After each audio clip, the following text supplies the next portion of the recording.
तो space repetition का graph use करिए और जीवन में आनंद लीजिए, आपको चीजें रिकॉल होंगी। आप एक बार ट्राई करके देखो इसको। हम बोलते ना डेली कि बेटा रिवाइज कर लेना, तो वो इसलिए बोलते हैं कि रिवाइज कर लेना ताकि आज जो पढ़ा है वो 24 घंटे के बाद फिर से रिवाइज कर लेना। अपना एक खुद का प्लानर बना लो कि जो मैंने पढ़ा उसके बाद 24 घंटे के बाद फिर करना है, ठीक है, डे 4 पर करना है, डे 16 पर रिवीजन करना है। कि आप चीजों को मैक्सिमम समय तक अपने दिमाग में कैसे रखें, कैसे रिटेन करें चीजों को, कैसे रिकॉल करें चीजों को।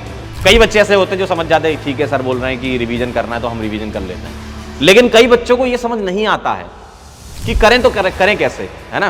हेलो बच्चों, बहुत बहुत नमस्कार। तो स्वागत है सभी लोगों का आज के सेशन में।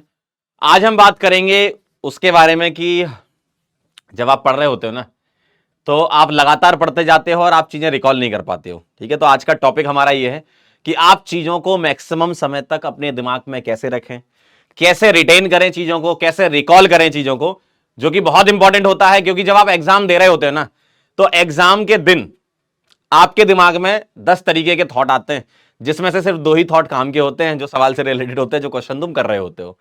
लेकिन आपको दिक्कत आ जाती है कि सर दिमाग में नहीं आ रहा, रिकॉल नहीं हो रहा। इसमें तुम्हारी गलती नहीं होती, पता है, क्योंकि तुम उस तरीके से तैयारी करके नहीं जाते, इसलिए रिकॉल नहीं होता। तो अगर तुम अपनी तैयारी को अच्छे से सुधार लोगे और कैसे रिकॉल करना ये समझ लोगे तो आप एग्जाम में भी बहुत अच्छा परफॉर्म करने लगोगे फिर, ठीक है। आपसे लोग बोलेंगे कि पढ़ो पढ़ो पढ़ो, बिल्कुल अच्छी बात है, बोलते हैं पढ़ना भी चाहिए, लेकिन बहुत कम लोग आपको यह बताएंगे कि करना क्या है ना, मतलब कैसे। एक जो शब्द है ना कैसे वाला, तो वो मैं आज आपके सामने लेकर आया हूं कि आप रिकॉल कैसे करें। जैसे क्लास में मैं भी बोलता हूं भाई पढ़ो, मेहनत करो, पढ़ाई करो, है ना, जब समय मिले तब पढ़ो, लेकिन कैसे करें वो चीज। कई बार देखो कुछ बच्चे होते हैं जो खुद से समझ जाते हैं कि मेरे को कैसे करना है, ये बात भी सही है ना। कई बच्चे ऐसे होते हैं जो समझ जाते हैं ठीक है सर बोल रहे हैं कि रिवीजन करना है तो हम रिवीजन कर लेते हैं, लेकिन कई बच्चों को यह समझ नहीं आता है कि करें तो करें कैसे, है ना। तो वही समस्या आज आपके सामने जो है उसका समाधान मैं लेकर आया हूं कि कैसे रिकॉल करना है। एक बड़ा ही फेमस ग्राफ है ये, ठीक है। ग्राफ से वैसे हमें डर लगता है, लेकिन आज डरना नहीं है, डर के आगे ही नीट है, ठीक है। तो क्या कहानी है वो समझ लीजिए जरा। अगर अपन कोई भी चीज के बारे में बात करें, कोई भी टॉपिक के बारे में बात करें कि जो तुमने पढ़ा है या जो तुम अभी पढ़ रहे हो, तो अगर मैं इस तरफ मेमोरी का रिटेंशन बना रहा हूं ग्राफ के इस वाले वाई वाले एक्सिस पर, और एक्स एक्सिस पर मैं टाइम देख रहा हूं, तो मुझे यह पता चलता है, और यह रिसर्च द्वारा निकाला गया ग्राफ है, ठीक है। ऐसे मैंने हवा में नहीं बना दिया, मैंने भी कहीं से लिया है, जहां से रिसर्च की गई है वहां से उठाया है, और इसका बहुत ज्यादा आउटकम निकल के आया है जब लोगों ने स्पेस रिपीटेशन का मेथड यूज किया है ना। मतलब वो ज्यादा समय तक रिकॉल कर पा रहे हैं चीजों को। तो ये कहानी ऐसी है कि जब आप पढ़ रहे होते कोई चीज, जैसे मान लो मैंने क्लास ली, ठीक है, उस समय आपका 100% मेमोरी रिटेंशन है, अच्छा सर ये बता दिया ये बता दिया, ठीक है। लेकिन जैसे जैसे आप आगे बढ़ते जाते हो, आप ध्यान से देखते जाना, जैसे जैसे आप आगे बढ़ते जाते हो, लगभग देखा जाए 2 से 3 दिन के अंदर आपका 100% 0% पे आ जाता है। मतलब 0 नहीं, 60% बोल दो, है ना। वो एक्स एक्सिस ऐसा लग रहा है ना 0, 60% तक आ जाता है। यानी कि आधी चीजें आपको याद रहती हैं, आधी चीजें आपको याद नहीं रहती हैं, ठीक है। आपने पढ़ाई करी, 2 से 3 दिन के अंदर 50% या 40% चीज उड़ गई दिमाग से, आप रिकॉल ही नहीं कर पाओगे। और ये मतलब ह्यूमन नेचर, ऐसा होता है, इसको एक्सेप्ट कर लो। अब इससे ओवरकम कैसे करना है, कैसे तुम्हें निकलना है, वो मैं बता रहा हूं, है ना। तो 100% से आप 60% तक आ जाते हो 2 से 4 दिन के बीच में। मान लो मोटा मोटा 3 दिन आपको लग रहे हैं यहां तक। तो आप ऐसा करो कि जैसे ही आपके 24 घंटे हो, यानी कि एक दिन आपका निकले, तो जो आपने पढ़ा था वो 60% होने में तो 3 दिन लगेंगे। लेकिन जो हम बोलते ना डेली कि बेटा रिवाइज कर लेना, तो वो इसलिए बोलते हैं कि रिवाइज कर लेना ताकि आज जो पढ़ा है वो 24 घंटे के बाद फिर से रिवाइज कर लेना, है ना।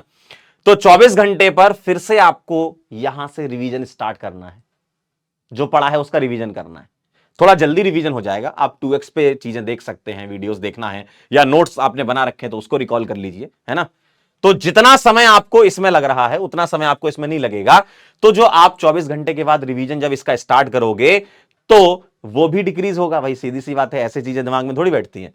तो जब 24 घंटे में जब आप स्टार्ट करोगे तो ये आपको बहुत लंबा समय लगेगा 60% पहुंचने में, यानी कि चीजें आपके दिमाग में और बैठ रही हैं, ठीक। जैसे ही आप तीसरे दिन पर पहुंचे फिर आपने स्टार्ट कर दिया, देखो ना, 24 घंटे यानी कि एक दिन, 3 दिन, ठीक है। और 2-3 रिवीजन के बाद आप दिन बढ़ा भी लोगे ना, तब भी आपको चीजें याद रहेंगी। जैसे आप देखें, अगर मैं पेन से आपको समझाऊं तो ये तो आपका वो वाला हिस्सा है जो आपने क्लास में पढ़ा है, ठीक है, ये वो वाला पार्ट है जो क्लास में पढ़ा है, ठीक है, इसको मैं बोल देता हूं कि आपने क्लास अटेंड करी, ठीक है। ये आपका रिवीजन है, रिवीजन नंबर 1, जो कि आप 24 घंटे के अंदर करोगे, जैसे ही 24 घंटे हो गए तब करोगे। और एक रिवीजन आप स्टार्ट करोगे तीसरे दिन, थर्ड डे पर, जो आपने पढ़ा है उसका थर्ड डे, है ना। तो ये हो गया रिवीजन नंबर 2। तो 2 रिवीजन में मोटा मोटी काफी चीजें आप रिकॉल कर चुके होते हो, ठीक है, फिर आपके दिमाग में बैठ जाती है। और एक रिवीजन आपने किया 15वें दिन पर, रिवीजन नंबर 3, ये 15th डे पर। तो आप देखेंगे ये जो ग्राफ पूरा गिर रहा था ये धीमे धीमे उठने लगा है, ठीक है। और आगे आने वाले टाइम में रिवाइज करोगे तो फिर ऐसा ग्राफ हो जाएगा, मतलब तुरंत रिकॉल हो जाएंगी चीजें आपको, ठीक है। तो इसको बोलते हैं स्पेस रिपीटेशन ग्राफ, और ये साइंटिफिक स्टडी से निकाला गया ग्राफ है जिसको आप अपने जीवन में अमल कर सकते हो, ठीक है। तो जो भी चीज आप पढ़ो, ठीक है, जो भी चीज आप पढ़ो, मान लो आपने यहां शॉर्ट नोट्स भी बना रहा हूं आपके लिए, ठीक है। डे 1 पर आपने पढ़ा, ठीक है, डे 1 पर आपने उसको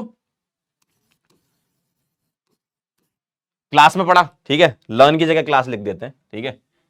डे 1 पे क्लास में पढ़ा, डे 2 24 घंटे के बाद रिवीजन नंबर 1 किया, ठीक। थर्ड डे इसके बाद, तो मैं 4th डे मान लेता हूं, ठीक है, पहले दिन आपने पढ़ा तो दूसरा तीसरा चौथा, थर्ड डे यानी कि डे 4।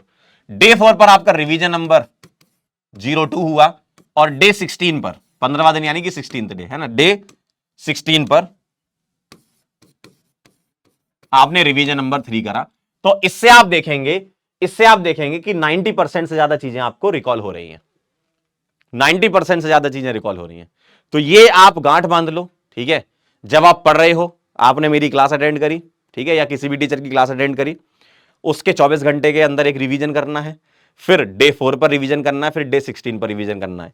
ऐसे आप अपना पूरा का पूरा प्लानर बना लो, अपना एक खुद का प्लानर बना लो कि जो मैंने पढ़ा उसके बाद 24 घंटे के बाद फिर करना है, ठीक है, डे 4 पर करना है, डे 16 पर रिवीजन करना है। मैक्सिमम चीजें आपको अपने आप रिकॉल हो जाएंगी। सर रिवीजन में करना क्या है? जो आपने नोट्स बनाए हैं वो आप रिवाइज कर सकते हैं, जो आपने क्लास में नोट्स बनाए होंगे, ठीक है, या क्लास के बाद नोट्स बनाए होंगे उसको रिवाइज कर सकते हैं। जो डीपीपी आपको मिली है उसको सॉल्व कर सकते हैं, क्वेश्चन के थ्रू भी रिवीजन होता है, ठीक है। जो होमवर्क दिया है उसको सॉल्व कर सकते हैं, ठीक है। ये मेरे ख्याल से जो 24 घंटे वाला है ना वो तो आपका होमवर्क वगैरह में निकल जाएगा। तो डे 2 जो है वो आपका डीपीपी में निकल जाएगा, होमवर्क वगैरह में निकल जाएगा, ठीक है। लेकिन जो अगला रिवीजन आएगा डे 4 वाला, डे 4 और डे 16 वाला, ये आपका, इसमें आप क्वेश्चन की प्रैक्टिस मत करो, इसमें आप थ्योरी को रिवाइज कर लो, ठीक है। इसमें आप थ्योरी को रिवाइज कर लो क्योंकि क्वेश्चन यहां कर चुके होगे। हां ये कर सकते हो कि डीपीपी और होमवर्क के जो टफ क्वेश्चन हैं या जो तुमसे नहीं बने उसको तुम डे 4 में और डे 16 में डाल दो कि चलो मेरे से पहली बार में ये नहीं बने थे, उसको मैं डे 4 में रिवाइज करूंगा और डे 16 में रिवाइज करूंगा, ठीक है। तो डे 4 डे 16 में मोर थ्योरी लेस क्वेश्चन, डे 2 में मोर क्वेश्चन लेस थ्योरी, ठीक है। और डे 1 क्लास में तो अच्छे से पढ़नी है ना, तभी तो तुम्हें समझ में आएंगी सारी चीजें, ठीक है। क्लियर है एकदम। तो स्पेस रिपीटेशन का ग्राफ यूज करिए और जीवन में आनंद लीजिए, आपको चीजें रिकॉल होंगी। आप एक बार ट्राई करके देखो इसको, है ना। ऑर्गेनिक केमिस्ट्री में ट्राई कर लो, बाकी सब्जेक्ट में बाद में कर लेना अगर तुम्हें रिजल्ट सच में मिले, ठीक है। इसको सबसे पहले हम, ऐसा नहीं कि सभी सब्जेक्ट में करो आप क्या करो, सबसे पहले ऑर्गेनिक केमिस्ट्री में स्टार्ट कर दो, ठीक है। आपको रिजल्ट अच्छा मिल रहा है, टेस्ट में नंबर बढ़ रहे हैं आपके, तो आप फिर बाकी सब, इसका मतलब सही चीज है ना ये, फिर बाकी सब्जेक्ट में यूज कर लेना। तो सबसे पहले मुझे ऑर्गेनिक केमिस्ट्री में अप्लाई करके बताइए, और मुझे ये पता होना चाहिए कि आपका जो अभी टेस्ट हुआ है पिछला वाला, और इस वाले मेथड को यूज करके, रिवीजन वाला रिकॉल वाला मेथड यूज करके अगले आने वाले टेस्ट में कितने नंबर बढ़े आपके, ठीक है। या आप मुझे जब मैं पढ़ाऊंगा तो आप चैट में तो लिख ही देते हैं ना, ठीक है। तो आप बताइएगा कि ये मेथड कितना यूजफुल आपके लिए हुआ है, ठीक है।